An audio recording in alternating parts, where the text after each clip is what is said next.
అబ్బా గోంగూర టీచర్ అంత బాగుంది.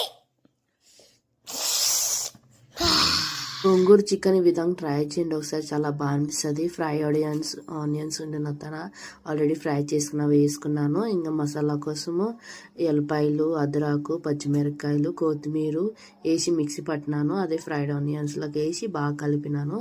కొంచెం వాటర్ వేసుకొని సైడ్కి పెట్టుకున్నాండి అదే గిన్నెలోన. ఇంకా టమాటాలు, కొంచెం బేసిక్ మసాలా, కారం, ఉప్పు, పసుపు మీకు కావాల్సినంత వేసుకొని బాగా కలపండి. కలిపి అదే వాటర్ ఏమైతే ఉంది కదా మిక్సీలో ఉన్నది అది వేసినాను, దీంట్లోకి వేసి బాగా కలపండి. కలిపిన తర్వాత కొంచెం మూత ముచ్చండి, బాగా మసాలా వేగుతుంది. వేగిన తర్వాత కొంచెం చికెన్ వేసుకునండి. నాది కుక్కర్ చిన్నగా అవుతుంది కాబట్టి నేను వేరే బొగాన్ని మార్చినాను. ఇది తీసుకొచ్చి చిన్నగా అయింది కాబట్టి మరి ఇంకా నేను గోంగూర బాగా కడుక్కొని చిన్న కోసుకున్నాను.